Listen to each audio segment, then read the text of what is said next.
Welcome to our session on leveraging the Individualized Education Plan, or the IEP. The purpose of this workshop is to show you how you can make the IEP work better for you and better for your student. I have my own language. I call them tricks of the trade. There are tricks of the trade that I have learned over the years that I plan to share with you. My name is Dr. Robyn Schultz, and I have two adult children, 23 and 25, who had serious special needs growing up related to mental health. I've been a child advocate. I have done work for NAMI. Those of you who are familiar with NAMI, I teach the basics class to parents with Wisconsin Family Ties. I do research on children's mental health, what works and what doesn't. But what really resonates with me is interacting with the people who interact with our students, because that's where we're going to make a difference. So the goal today is to show you some magic, another made-up word, but I like to call it magic, about how you can leverage things and make them work better for you. With me today is a parent who's also going to share the parent perspective as we walk through the components that I'm talking about. And I'm going to let Melissa introduce herself. Hi, I'm Melissa Kennedy. It is Melissa. It's spelled with Z's, but people call me Meliza. It's Melissa. I'm 30. I've got two children. I've got a fifth grader and a fourth grader. One of them is currently up here with me. He wanted to check in. A little bit about myself. I actually grew up in Washington State. That's where we're from. I spent most of my life in the foster system. I like to pride myself on showing up at least once to some of the meetings during the month to advocate for foster kids. Just kind of give the parents an insight of like what you're looking at getting into. I don't know. I mean, I've got a lot of experience with the IEP program, especially still currently struggling with it with my own school district. So I thought this would be a good thing to step in on and kind of give an insight on just the parent point of view. Which is great. Yeah. I'm really glad you're here. Thank you. I've lost the clicker. So I'm going to spend a lot of time up near the computer clicking through.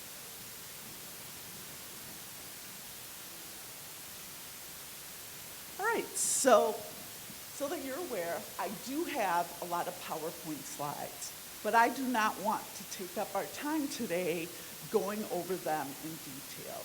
The reason I have a lot of slides, and some of them have a lot of words on them, is so that you can go back after the session. You'll have access to this presentation, and you can glean important facts from what I've written.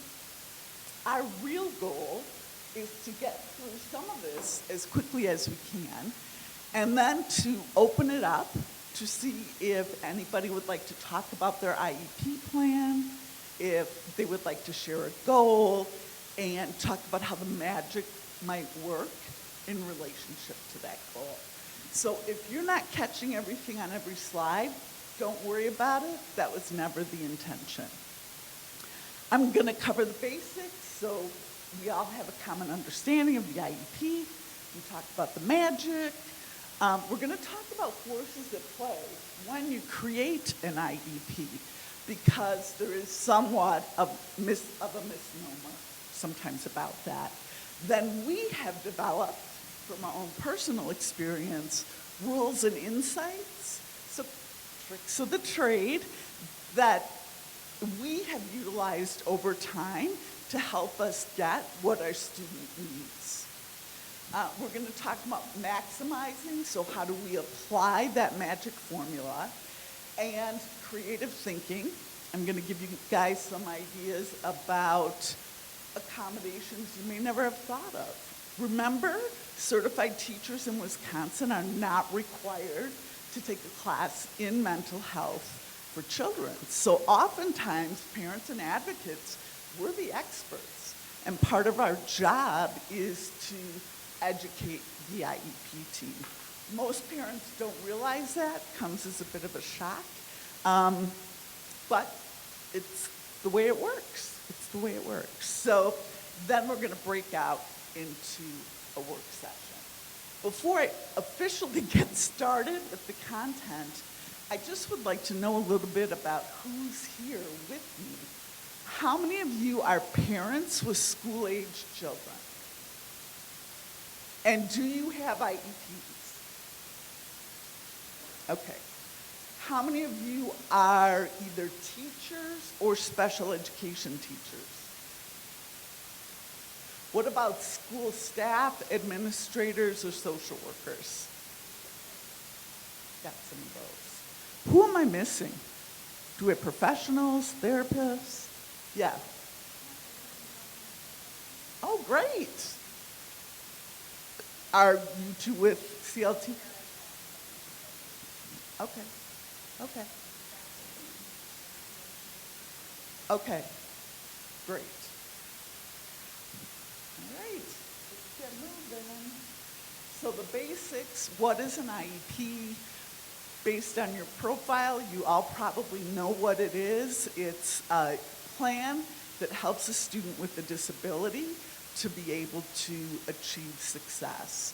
How do you define disability? That's part of the IEP assessment process. And my assumption is at this point, you've all been through that process, so you are aware of that. Why is an IEP important? It's FAPE, a free and appropriate public education. And we will touch on that periodically. One of the issues that comes up is IQ. Do I need to have my child take an IQ test? You can get different answers from different people. My perception eventually became yes, because I don't want to know if they're achieving at grade level. I want to know if they're reaching their potential. And we could go on forever with questions about FAPE. When you walk out of the room, I have a book on special education in plain language that will really help you out if you're not familiar with some of these concepts.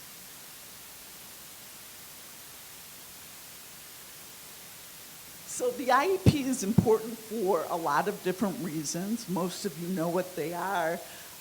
There are a few that I think are key. One is that it is, in essence, a contract between you and the school. And that means that both the school and both the parent, have legal things that they have to comply with, and they also have access to legal processes when things aren't going well. So that's a big deal, a really big deal. And it's one of the differences between an IEP and a 504. You are not as protected with the 504. If somebody has questions about a 504, we can meet afterwards and talk. The contract can give you special protections, give your child special protections from expulsion, suspension, disciplinary actions. It can even assist if for some reason the Juvenile Justice Department comes on board. But not all IEPs help. Part of the magic formula, you have to set up the IEP on the front end so that it's a safety net in case any of those circumstances arise.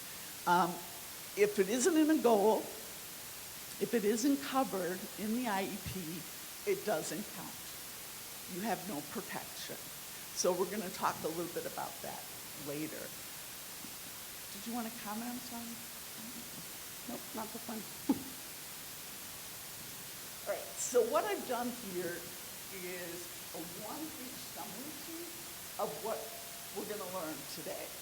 And the first is that in order to make magic happen, you have to have the goal properly phrased. And with time, I'm going to explain to you what that means.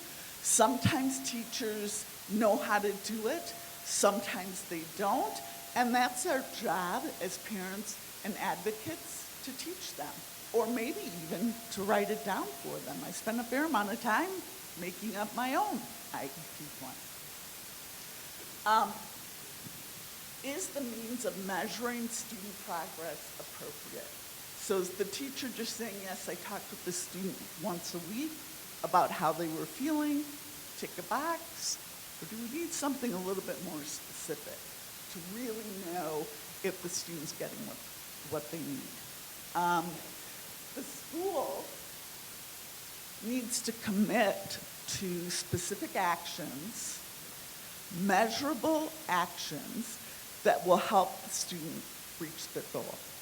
And that is often missing in the IEP. So what we have happening is at the end of the year, you're meeting, the team's going over the IEP, and it may be that my son was supposed to raise his hand 80% of the time, and he didn't, and I don't really know why. Clearly he couldn't do it, or he would have already been doing it before we wrote the plan, but we never talked about how we were going to teach him to do it. What were the steps that we were going to go through to help him to understand why you need to raise your hand, what that would do for you. So I find in a number of IEPs that that's missing. And if you read the law and read the special education book in plain language, you will see it's not a requirement on the IEP form to list the activities that the school and the teacher will do. But you, either as the teacher or the facilitator, the parent, the advocate, you can put it in there. You can make that happen.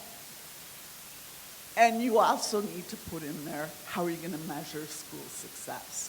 This is incredibly helpful because if you institute a plan and 2 or 3 weeks later you check in with the teacher and things aren't getting any better, well, you just call another meeting. It doesn't have to be a formal IEP meeting, but you walk into the meeting and you say, look, this is what the school is going to do, but doesn't seem to be working. Can we brainstorm something else? Which is also part of the magic. You can't let an IEP sit for a year because you lose a whole year of time. So ideally, the parents and advocates are monitoring to see what's happening in terms of the goal, and then they're mobilizing key people if things aren't progressing. How often you should get a progress report? Yeah, did you have a question?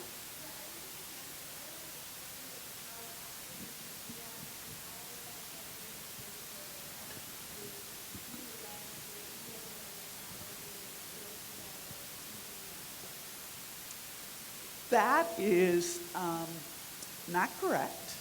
If you take one of the special education booklets that I will put in the back, it will tell you that there are limits to calling a full IEP meeting for a reassessment. That you can do that once during the year, one additional time, but that's it. But it sounds to me like that's not what the parent's requesting. The parent is saying, look, I'm not asking for a full review of the IEP. I'm just seeing some problems with our strategies and our approaches. So if that parent puts it in writing, the school has to meet. And the parent is an expert in their own right, and they have the freedom to invite whomever they would like to sit on that IEP team. And we'll talk about that a little later because that's really important. What do you do if the plan isn't working? Pull together, brainstorm, might bring in some outside resources like Wisconsin Family Ties or CISA or NAMI because they get it, right? They know how creative you can be when you're trying to help somebody with the mental health challenge.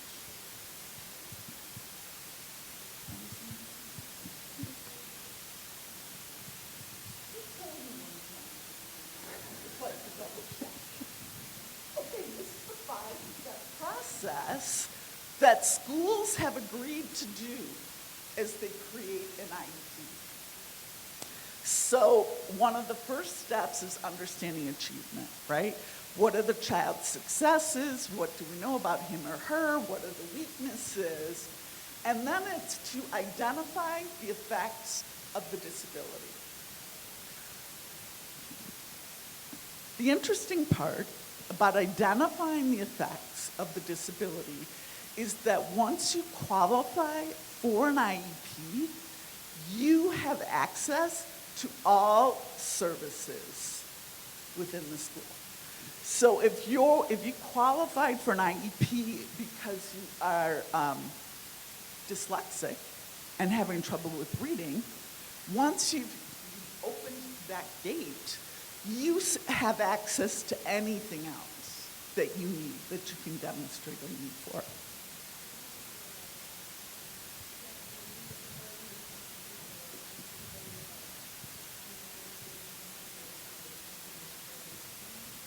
Yes.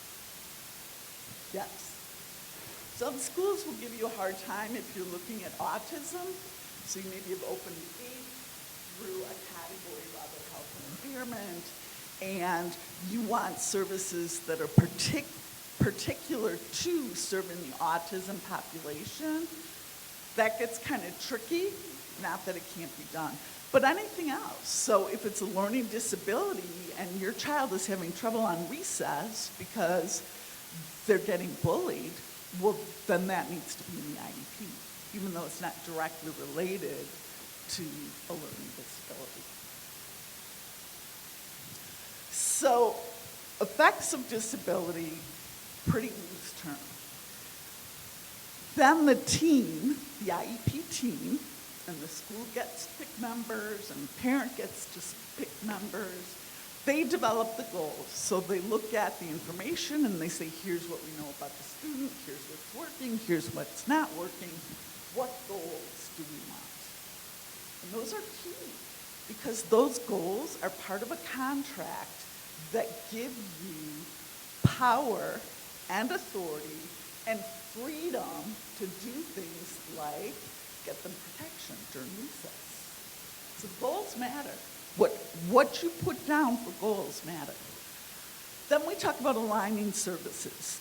Again, this is what the state of Wisconsin has agreed to. Okay, so the goal is raise their hand 80% of the time, and we're going to align services by saying that the teacher will gently remind the child when they don't raise their hand.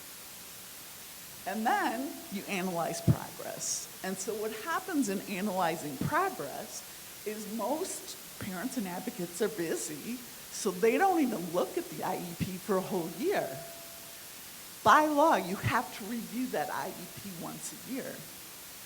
But if you're on top of it as an advocate, as a teacher, as a social worker, and you're monitoring what's happening with aligning services and whether it's making a difference and things are headed in the proper direction, you can call a meeting. You can call it anytime you want. It's not an IEP assessment. It's not a reevaluation. It's taking a look at the effectiveness of what's currently in plan and trying to make changes so things will work better.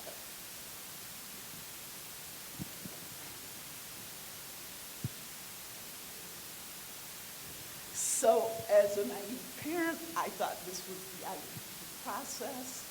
I came into the school, I said, look, I'm a parent, I've got a student, this is what I know about him. He seems to kind of need help in these areas. The school, you're the expert, right? I'm not the expert. I only know a little bit. So I'm relying on the school to tell me and to set the direction and the objectives and to walk me through the process. That life is never that simple. You wish it were, but it's not. This is what it looks like.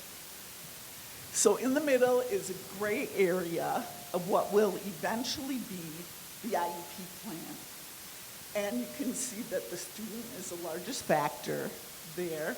Parents' interests align with the student. But all of these other factors are influencing what kinds of support they can get, who will provide it, what kind of measurements will take place. They aren't necessarily supposed to dictate that, but it's the reality. It's the reality. Schools have many masters. School board, budget, what's the bandwidth of their special education process or staff? Can they take it on? Do they have enough money for technological assistance? Is it an election year for a board member? All of those are factors that you may or may not be aware of. And you can still walk into an IEP meeting and be effective without exactly knowing what's going on, but knowing other things could be going on behind the scenes and might be impacting the school's response to your question. And I know you had a story to tell about this one. So I had her increase the student interest bubble. So the reason I had that is because as kids get older, they tend to understand more about what they want to do in school too. Even kids on the spectrum, my oldest son just got diagnosed with the ASD diagnosis, which I fought 10 years just to get this thing. It was ridiculous. But they can advocate for themselves. Most of them that are verbal will tell you, I don't like this about my teacher. I don't think this is going right. I think that this should be what happens when I'm overwhelmed. And a lot of the schools, they shut down on it, especially if it's an underage kid. They think, oh, this kid doesn't understand what they want. But the reality is a lot of kids do. My youngest just started advocating for himself where he's like, Mom, stop signing releases of information to every single person who wants it. Because he feels like his life is not private anymore. And I get it. And I had to respect his wishes, is the fact that you are very well educated, you're very well able to advocate for yourself. So the student interest is a big part of where I step in pretty much, because I feel like kids need to be heard too, and they're not in the school district. A lot of teachers shut down their ideas. They tell them they don't know what they're talking about, and that's not always the case. And then as their parents, we're supposed to back them up. Like, if it's reasonable, like if it's not like, oh, if I do this, I want like 10 candy bars just for, getting through the day, that's a little excessive. But if it's just simple things like, I want 10 minutes to spend with like the IEP teacher to calm down, or I feel like it would be better if I sat in the back of the class because I get nervous sitting closer to the front of the class. Those are things that as parents, we can push for our kids to get on their IEP. As long as it relates back to a goal. Yes. So if you don't have a goal that covers that, you need to think of one and get it in there. Yep. And thinking of one, just off the top of my head, is the goal is to assist the student to feel more comfortable in the classroom and in participating in classroom discussion. Okay, now you've got a goal, and you can see that's one of the ways you want to do it. Yep. And that's why the goal is so important. Yep. And money. Did you want to say anything about money? Yeah, so this is another struggle I struggle with our district also. They like to tell me, we don't have that in our budget, or this is how much this is going to cost. And this school district gives me an actual dollar sign. I'm their mom. I don't care. I know how expensive my kids can be. Anybody with a kid that's disabled, we know. We have to accommodate them at home. My youngest, he's got an eating disorder. He doesn't eat half the time. He can't have gluten, can't have red meat, can't have dairy. And it's been a struggle with the board to get an accommodation for him to eat at school. And then because of his eating disorder, sometimes, most days, he won't eat it. But they're now arguing with me on this is how much it costs for a single meal for him. It doesn't matter. It's in his IEP. It's written down. This is something you need to accommodate for him. Even if he doesn't eat it, it doesn't matter how much it costs. At least you're offering him that meal. So the money part of it, honestly, I just tell him, I don't want to hear it. It's not my business. I don't work for you guys. I don't really care how much it costs. It's in the IEP. It needs to be covered. So don't ever let them bully you and think that, oh, well, because it costs this much, we're not going to do it, because that's not true. It's not an excuse, and wise principals and special ed teachers don't even bring it up because they know there's no validity to it. Okay, so rules and insights. We're not going to go through all of these. You might want to reference this later. IEP is a foreign language. It's up to you to learn it. If you don't learn it, nobody else is going to care. Yep. That's why I've got that book for you. It will help. And then you really felt like number 2 was key. So ask questions, ask again, and then ask again. No question is stupid. Any question that you want to be put in your kid's IEP, ask them. If they don't listen the first time, ask them again. If they don't listen the second time, continue to ask them, because eventually they're just going to get annoyed and they're eventually going to cave. And I've struggled with this with the district multiple times. Like, I want this, I want this, I want this, I want this, and eventually they're like, okay, we're just going to do it. So no question is, even if you feel like going into a meeting like, oh, this is going to sound stupid, I promise you, in the long run, for your kid, they're not going to see it as that was a stupid question, because they're going to see it as my mom pushed and pushed and pushed and got what I needed while I was in school. With that said, I have never once had that experience. So you can see that the IEP process is really different for different people. A couple of things that are key. If it isn't in writing, it doesn't count. One of my tricks of the trade was to leave a meeting, run home, type up, this was the topic of the meeting, this is what we all agreed to, indicate a deadline. I need a copy of the IEP report by 3 o'clock on Friday and send it off. Because if the school doesn't respond to that, it becomes fact. And I want to write the facts. I don't want the school to write the facts. So that became a helpful tool.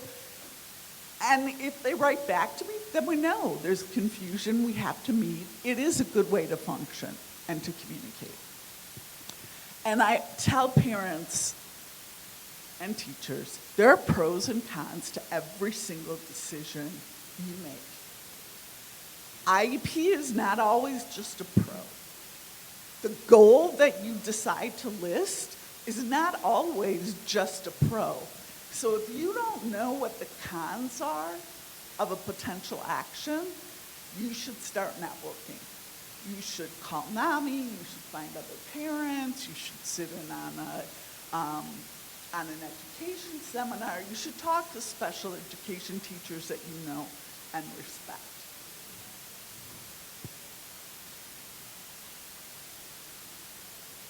Just a few more. Again, I'm not really going to go over it. Yeah.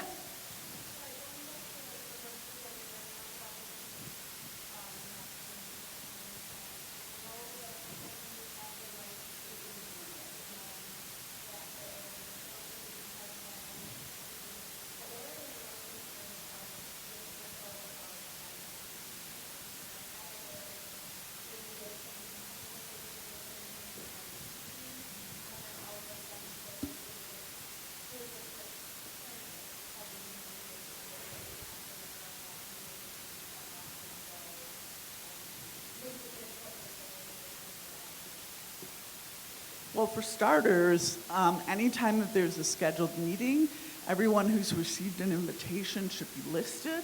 So if I were that parent, I would say, I'm not available to meet then. I'll be bringing my own rep, call Disability Rights Association, and say, what do you recommend I do?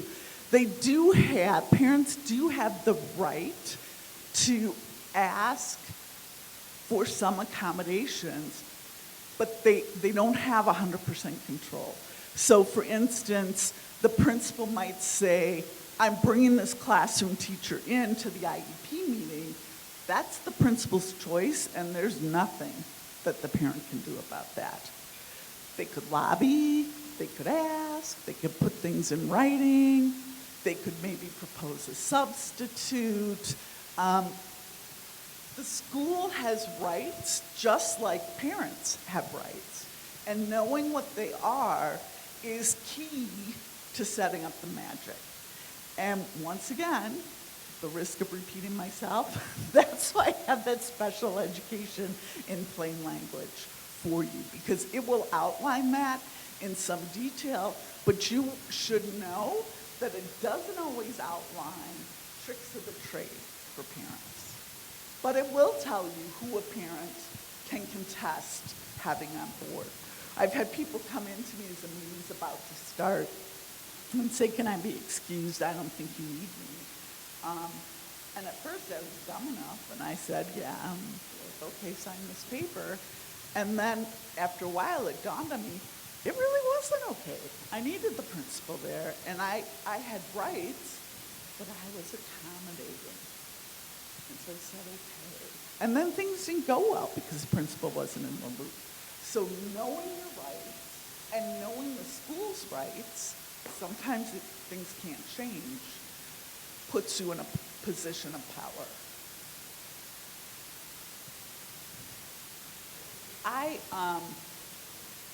I will tell you, I went from being liked as a mother and getting no services for my son, and then turning into a jerk for multiple years and getting services for my son. And then suddenly people started liking me again because it made sense. They didn't have training in mental health. And so they were like, oh my gosh, that's working. And so they asked me to be a liaison on their school team. And they asked me for advice about special students that couldn't share the name.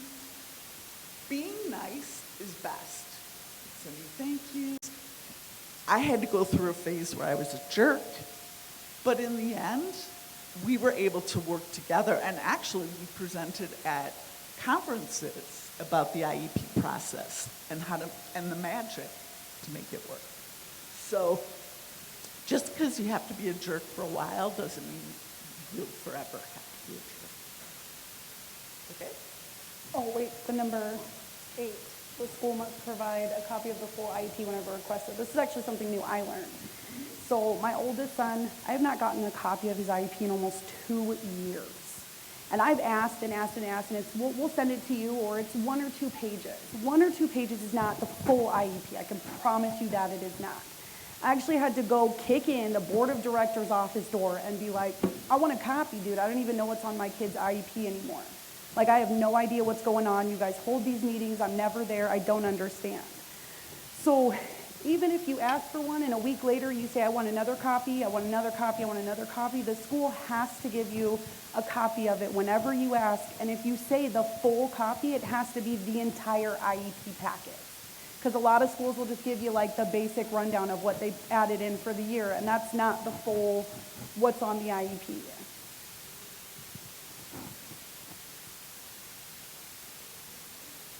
Okay, so now we're getting into a bit of the magic.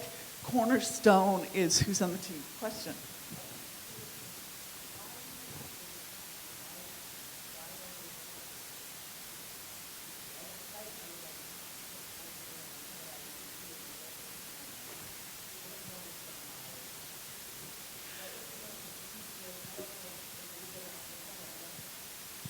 I don't understand why either.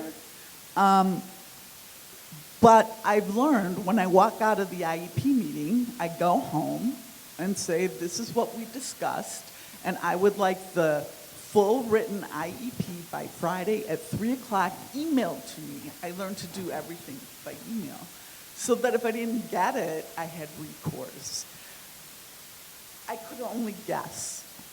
My guess would be that in some ways they're accountable and they have to spend money. And so there's some families who just don't know their rights and don't exercise it. But I'm an outsider trying to guess. I don't know.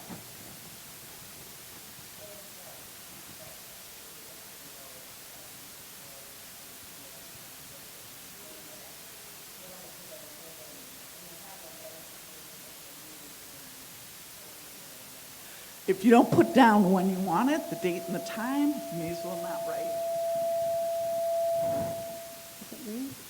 Oh, you may as well not write the note.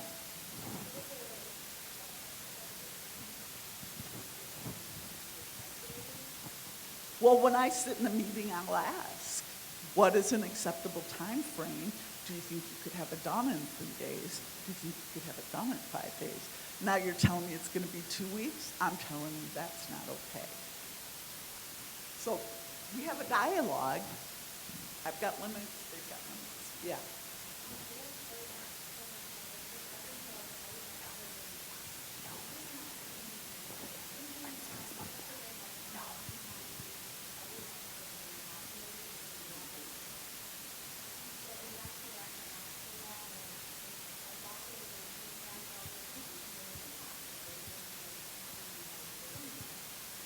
You have a legal right to ask for that.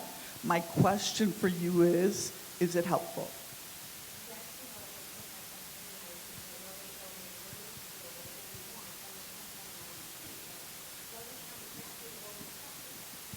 Which is why I go home and write down, before anybody can get to their computer, exactly what we talked about.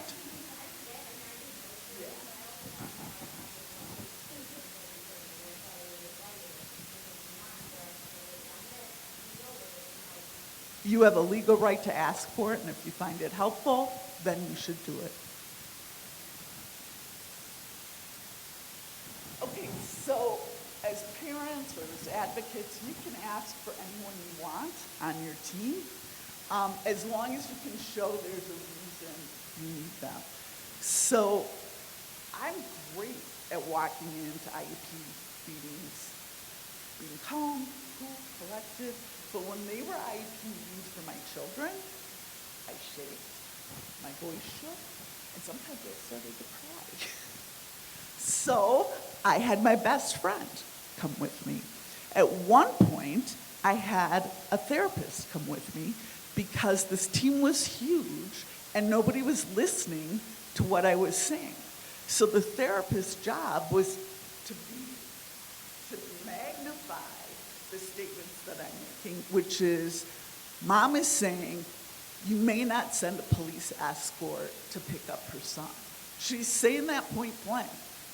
And then they go right back to having the conversation. So she became key for me, and we worked together on writing things down. If you've got a therapist, a psychologist, a family friend, an aunt or uncle who knows a child well, you can invite them. But be careful, because you don't necessarily want to give carte blanche to what those people can say about the child, because you would be surprised what can come back to hurt them. So just because the school is asking for documentation or records doesn't mean you have to give it, doesn't mean you should give it. If they say it is required, you should double check, because oftentimes it isn't. So it's up to you. Buyer beware, you know, it's up to you. But so now you've got Cornerstone, got a good team set up. I'm not going to go through all of this with you. These are some of the creative ideas that I've used. Talk briefly about you can't take away my child's recess as a punishment. That's not acceptable. You can keep them in for recess and let them invite 2 friends to stay in with him. They walk, because of course there's a supervision problem. But eventually we do it, and my kid became more popular because everybody wanted to be picked to be the person to stay in. So they may balk at first, and then the answer is, okay, so here's the problem. Here's the problem. My son doesn't have social skills. It's written in the IEP that we're trying to increase social skills. You can't keep them safe on the playground, which is your legal responsibility. I've made multiple suggestions. You don't like them. What's your suggestion? And they are legally obliged to come up with a plan. And usually they can't. In my case, usually they can't. And so they would go back and do one of the things I asked for, which wasn't always effective. I had to monitor 2 or 3 weeks later. If it's not working, I'm back in with the teacher and say, you know what, that plan isn't working. The school is supposed to do this. You're doing it. You're following the plan. We need to try something else.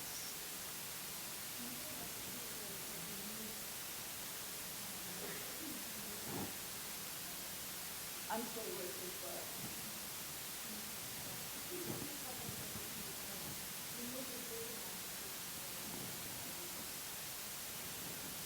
I know that's a weird one. But in many cases, children with mental health issues, legitimate issues, if they could control their behavior, they would.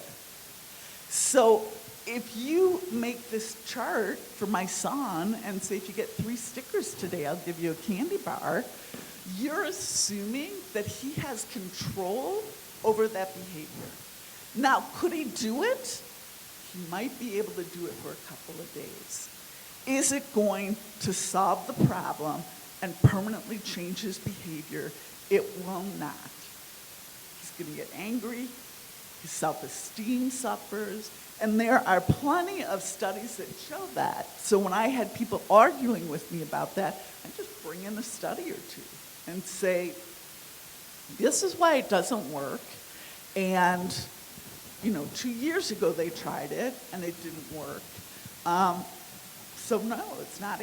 I'm not doing stickers and candy, and that assumes he has a level of control that he doesn't. But schools love those plans, so you've got to think creatively because schools love them. Yeah.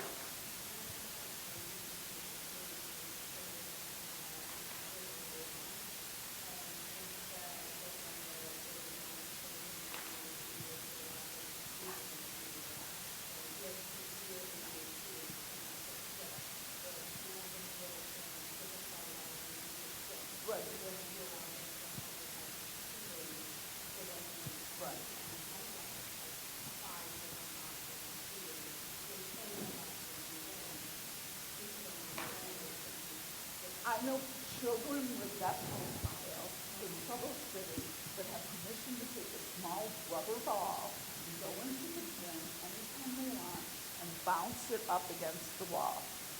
Just bounce it up against the wall. They're checked in with, because the school has an obligation to be certain that they're safe. There's no reason that can't be a solution.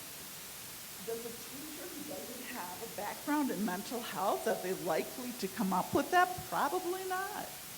Or another one too is both my kids they've got ADHD too. So a big thing that I put in place for them is they're allowed to bring X amount of fidgets with them. If it's not going to be something crazy, huge, distractive, just something they can keep in their pocket, fidget with. My son likes to take clay, and sometimes it becomes an issue when they have to take it away, but most days he does pretty good. He just has his hands in his desk and he's just fidgeting, and it helps him get through that part of the day where, before recess, then he can just run.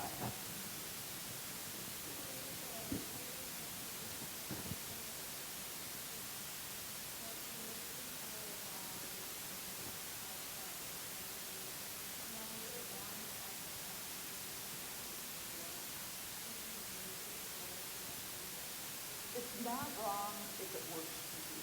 And that's the piece of it not doing.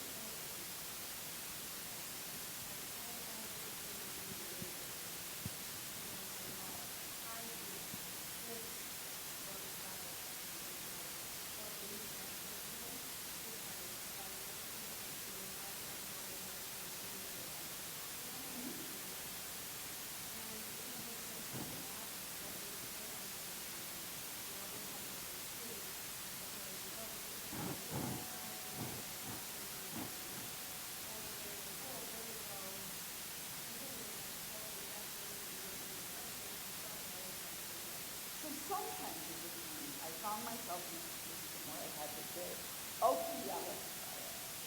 Go ahead, let's do anything. And then in 2 or 3 weeks, I come back and say, you know what, that's not working. Okay, so now what is it? So sometimes it's not a straight path.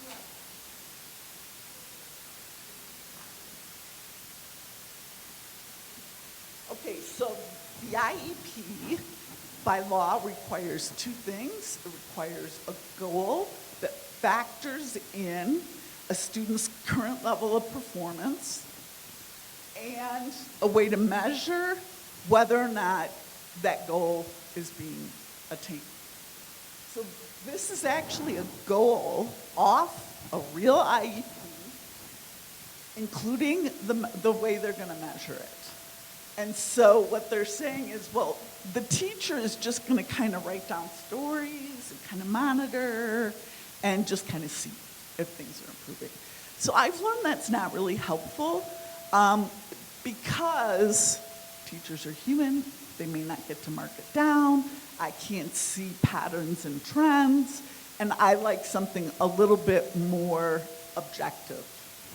So I would start to find other ways to measure it.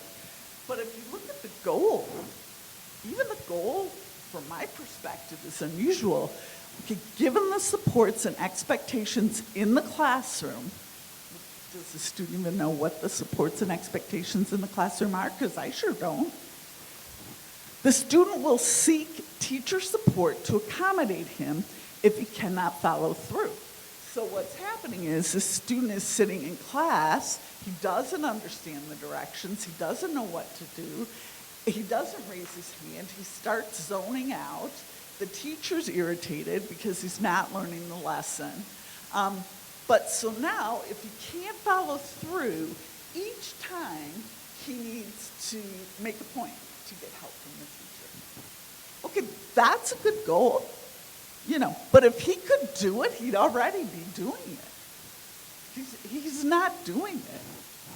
And if you boil all that down, which I have to do, or had to do for my kids, basically, all they're saying is that you need help, ask the teacher for help. That's all they're saying. Okay, so it's a given. I don't like the way they're measuring it. I say to the teacher, well, how are you going to teach them to do that? Now, I have ongoing conversations with my kids.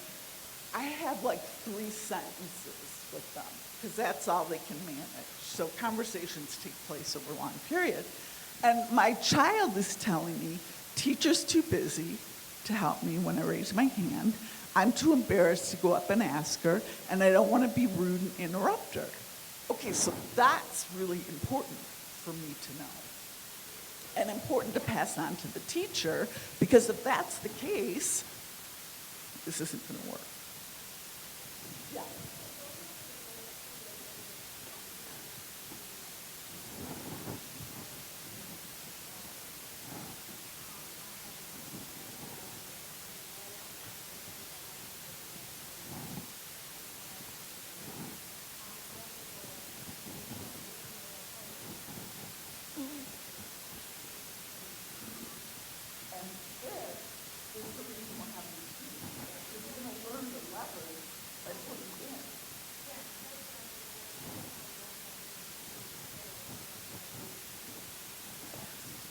And is that in the IEP?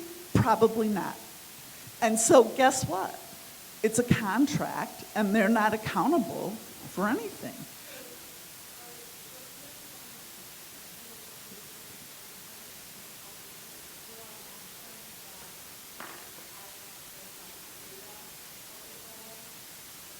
You insist that you want this kind of information about what's happening with the goal.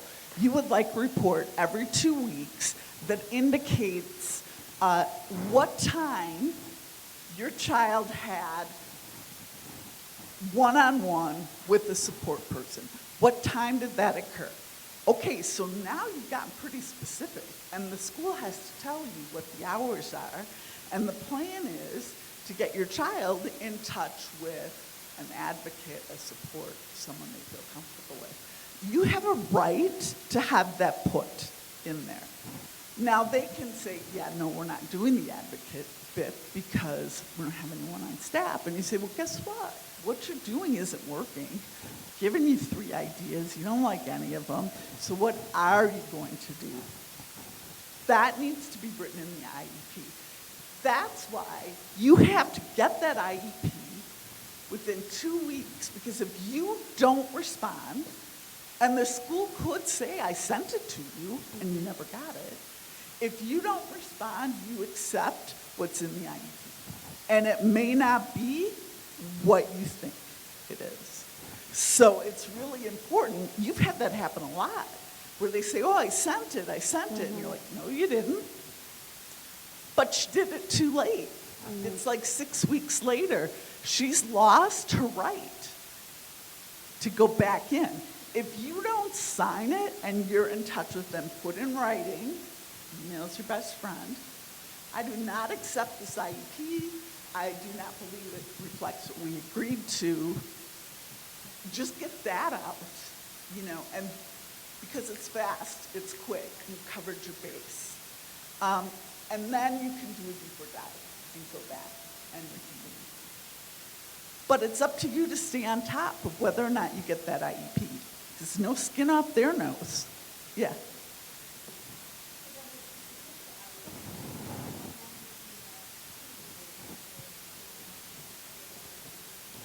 Two weeks.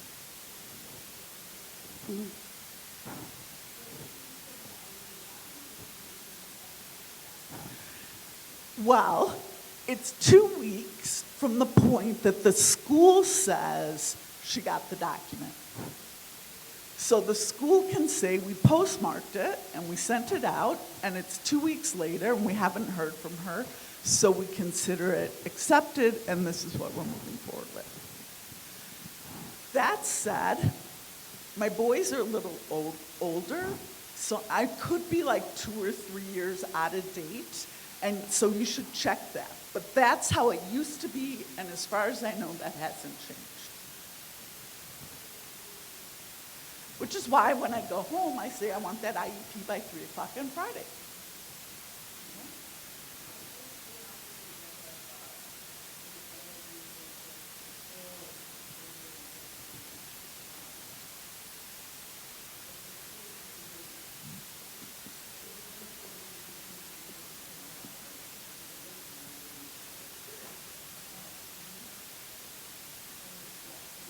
What's your,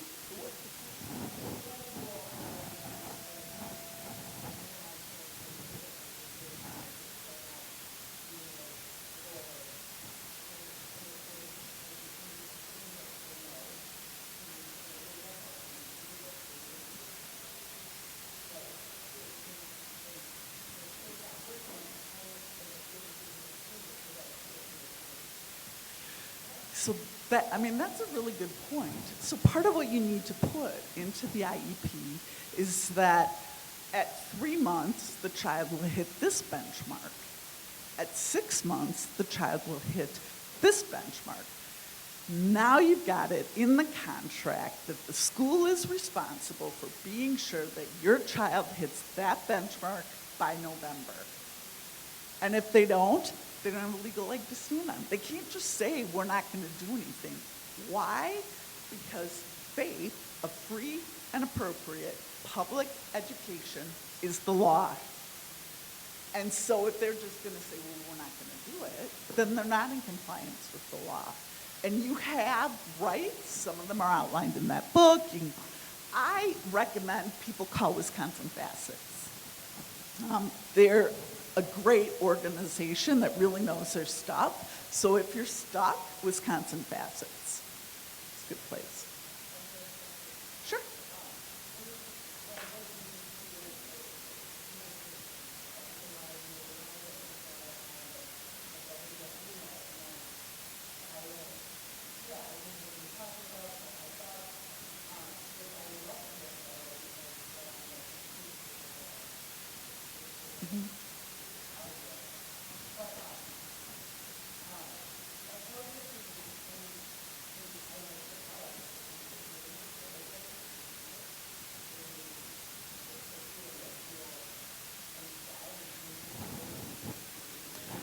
The school has a legal obligation to keep the student in the least restrictive environment possible. So if you can rewrite that IEP in a way that will help that child stay in that school, the school is legally obligated to honor that.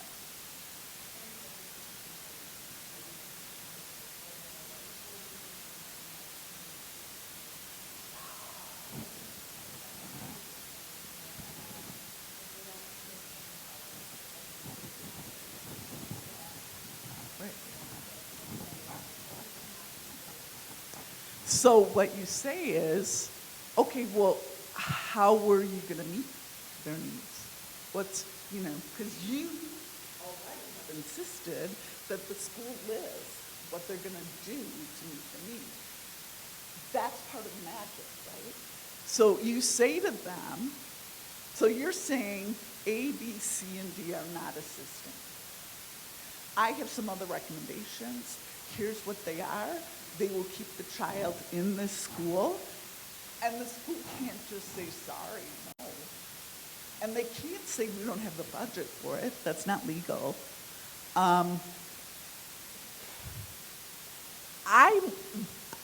I have been through this so many times that if you guys want to talk afterwards, we can, because it becomes even more complex than that. But if you're not dealing with the issue, Well, I was probably gonna not say all too, that. because sometimes, like, so my kids, we moved from their school district, we moved, and the apartment that we live in now is right across the street from another elementary school.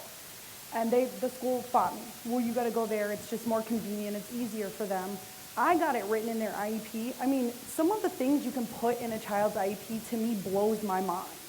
I got it put in their IEP in kindergarten and first grade that no matter where we move, as long as we stay in the town of Menominee, they have to accommodate to come pick my kids up and take them back to that school. And they agreed to it. I don't know how to do it. They don't have to agree to that. And I spent 45 minutes driving my child one way Yeah. every day. Yeah. So Yeah. I don't know how she did that. It's but- just based off of like their behavioral, the fact that my oldest, he has pragmatic communication disorder, so he doesn't read social environments very well, like bad things he thinks are friends and good things he thinks are not friends. So they thought, the school themselves thought, oh, well, if we continue to send him to a school that he's comfortable with and familiar with, we can figure out everything else. Let's just get him here and work forward from there. So sometimes just asking, like I said, ask, and again. Just asking that question, can I please keep him here? This is gonna benefit him in the long run, because sending him to an alternative school is like, we give up, it's gone. That's never okay, because every child that has that happen, I mean, I had it happen to me, and I literally was like, now I'm in juvie because you guys gave up on me and I'm not worth the effort. Schools just don't sometimes want to put in the effort to show the kid, like, you guys matter too. So even just asking that, like, this is going to benefit this child to stay in this district, whatever needs to happen to keep this kid here, it's okay to ask them over and over again, because a lot of schools I've noticed are more acceptable to it. It just kind of shortens the list on like the open enrollment, and then, but that's not our problem. Sometimes you have to play hardball, and there are tricks to playing hardball. But I won't go into them right now. I'll tell you later. Yeah.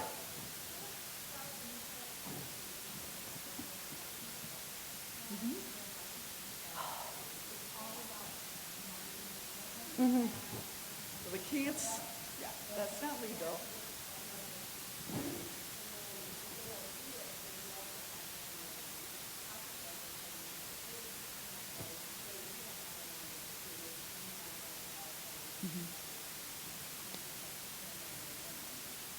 So I call this a setup in my own head, because I live in my own world. So I set them up. And what I'll do is go back to the goals, and I'll say, this is what I want to see. This is what I expect you guys to do. But I make it so specific to meeting his needs that in the end, the school is locked in to having to give them an aid, because there's no other way that they could meet the need. So that, I'm not doing a good job of explaining it. Okay, so I worked with a family, and they were gonna place a student out of school. And the family didn't really have a leg to stand on to keep the student in the school. So I said to the family, well, do you have a school that you like? Have you looked into one? Have you thought about, out of all your options, what might be best? So we researched that school. We compared it to the other schools. We knew what that school could offer that the other schools could not offer. And we have that in the IEP, that this is what the child needs, and it matched up with what that school could offer, and only that school could offer. And that's how the family got the child into the school they wanted. Because guess what? You have no say in which school your child goes to. So if they're being placed out of their home school, I also call it stacking the deck. You stack the deck. And sometimes it can get complicated. I must like puzzles, but Well, I don't know with the one-on-ones. So my son's IEP states he has a one-on-one, and again, I'm fighting with my school to give it back to him because his one-on-one actually retired. And they refuse to. Why does he need it? What's this? What's that? Well, it's in his IEP. If you don't have it in the IEP, sometimes wording it a smidge differently, you trick the school without them realizing that you tricked them. So like, my son needs a little bit of extra help with one person during math, science, and reading. Oh, okay, we can do that. We can totally accommodate to get him somebody to come in outside of the school and help him through these specific classes. You're then getting your one-on-one. Now, sometimes it's really tricky. Like if you word it a different way than just like, I want a one-on-one and I'm not gonna back down, a lot of the schools will be like, no, like we don't have the budget for it. But if you say it in that way, like this, and this is why he needs somebody to come in and help him get through these specific classes, or like recess time, he's a runner. He goes outside and he's gone. My oldest or my youngest is actually that way. Like, so if you word it a different way too, sometimes it's messed up as it sounds, you're kind of tricking the school into giving you what you want, but they're putting it down the way they think it sounds better. And here's the thing, I talk about tricking the school, stacking the deck, making it happen, but it's just the way that I think of it, because schools, for the most part, care. Yep. They care about those kids. They just don't know, because they don't have any background in it, they don't have any training in it, and they aren't always open to learning from parents, even if you're bringing in information and brochures and having them talk with NAMI or getting a guest speaker at the school. So it's not really tricking them. Yeah. It's educating them, forcing their hand so that they can learn more about mental health. So I shouldn't be using those words, and I will reflect on that in the future. So the part of the magic formula is leveraging school action and how you're going to measure school action. So remember that circle thing? That was steps 3 and 4. So the goal for this particular instance, that was a real example, we basically had to just tinker with the goal. This is one of the solutions to the problem. It's that my son would go to the back of the room, he would get a folder, it would have easy stuff in it. He didn't need to interrupt the teacher. As soon as the teacher or the aide in the classroom saw him, they would go back, they would talk to him, and then he would come back and rejoin. So that worked for like a month or two, and then it didn't work anymore. But because I had set it up in a way that we were measuring what's happening, we knew it wasn't working because he was sitting there for 20 minutes waiting for a teacher and aide to come back to help him, and by that time, the whole lesson's over. But we would never have known that if we hadn't set up the measurement. And guess what? That's okay. That's their reality in the classroom, and that reality is okay, but I don't have to accept it. I can say, this was our goal, this was our plan, this plan isn't working, let's come up with another one.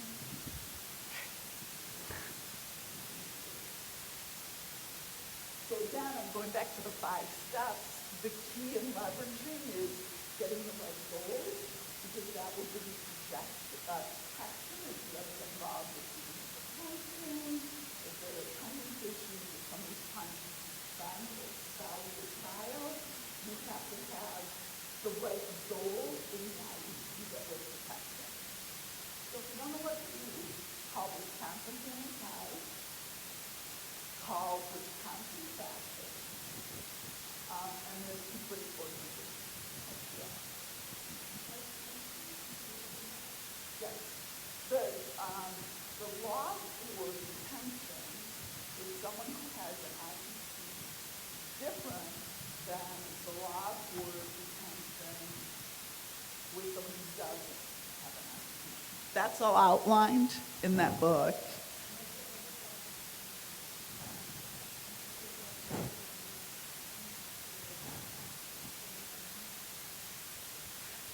It depends on how they're detaining them. So I can't really answer that because everything's so individualized.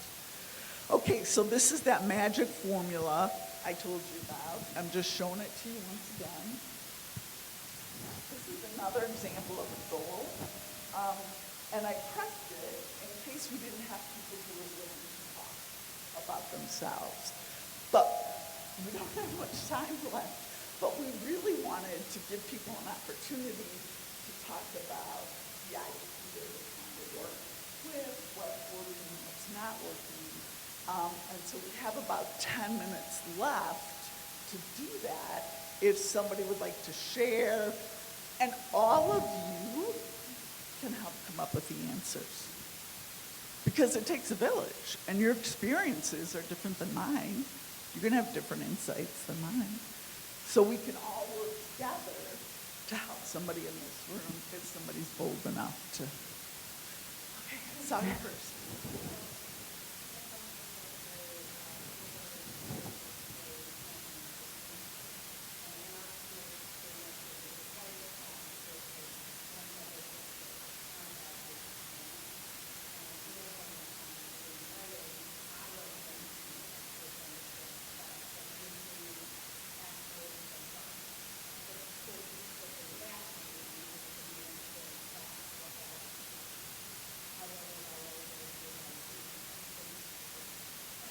Okay, well,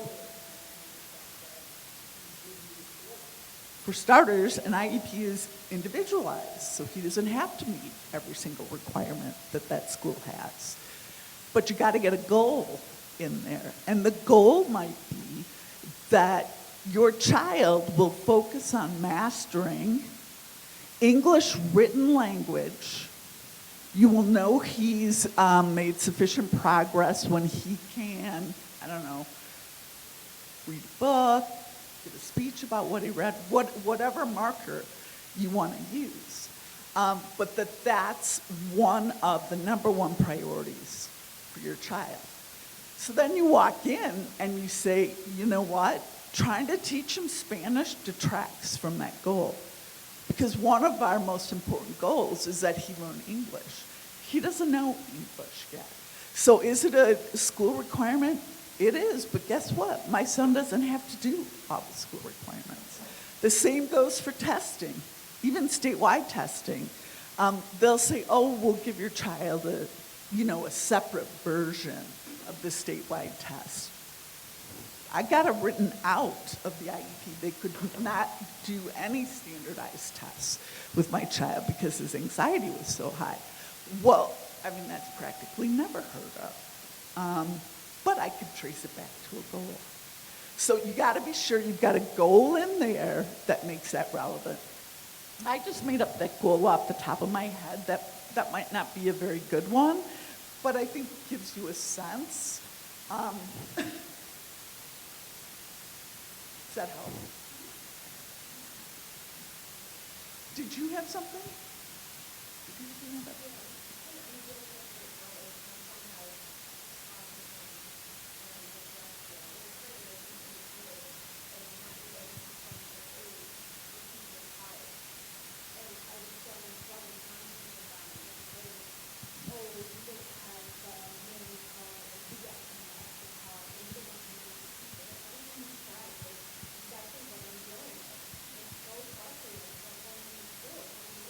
How old is he? Okay. So it's fair to have life skill instruction in there if he's got autism to the point that it would impact his life skills. But guess what? They don't have to put that in there till he's 14. And that's all about transition. Guess what? I have another booklet on transition through the ADRC. It's got a checklist. Will tell you what your legal rights are. And then I typed up a reference sheet of 14 different organizations that have different lists about transition.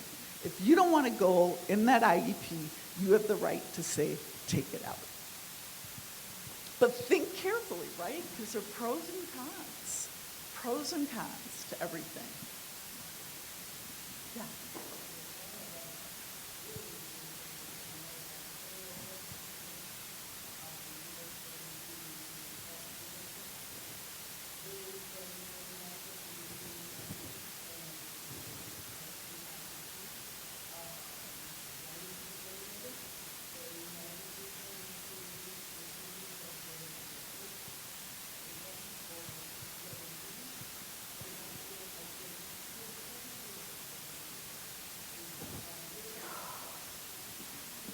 Not legal. Not legal.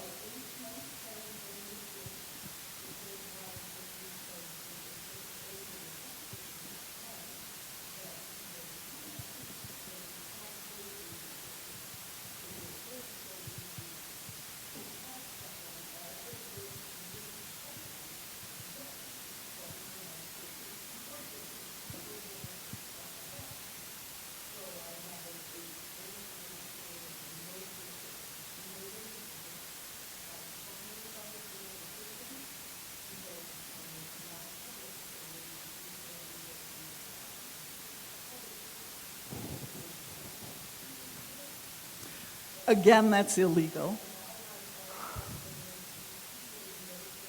It's illegal.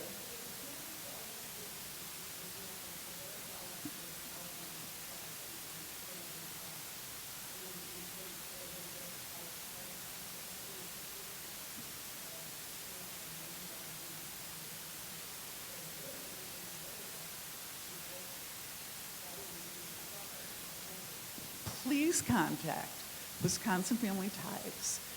Your case is fairly complicated, but a lot of what the schools have done are illegal.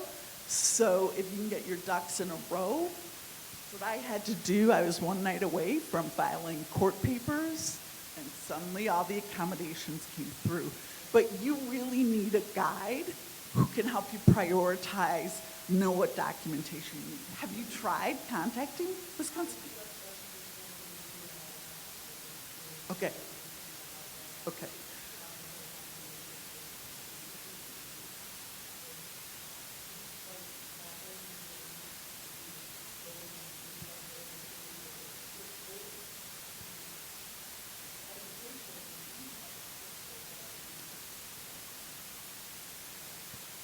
What's his IQ? I mean, his IQ could be genius. Yeah. Right. Right, he's not been in school enough.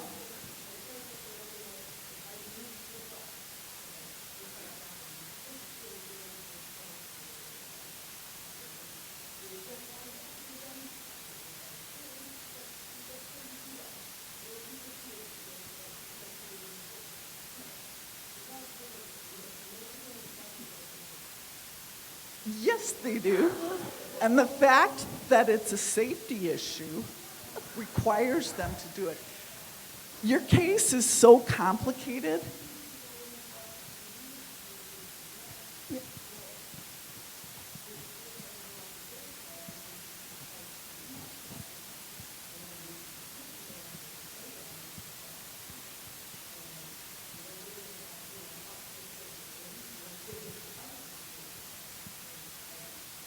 There are going to be some simple solutions for you where you're not going to be tearing your hair out.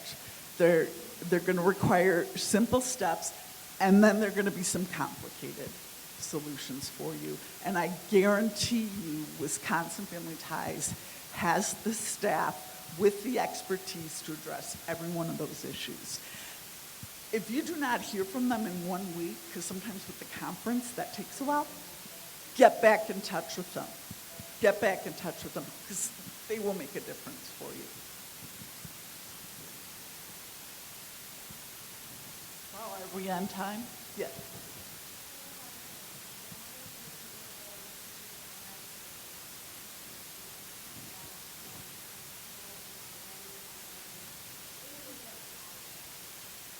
Yes, and that's illegal. Right.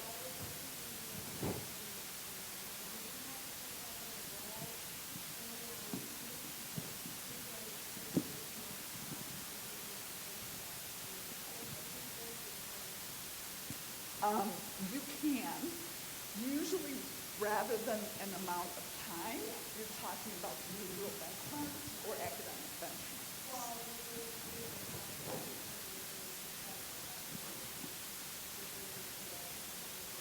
Yeah, they can't change the IEP without your authorization. It's illegal.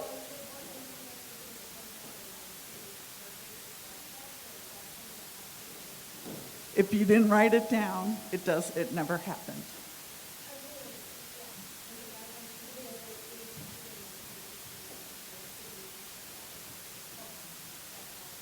Yeah, yeah. Again, Wisconsin Facets, great resource. Wisconsin Family Ties, another great resource. I'm around for the next hours if somebody has questions.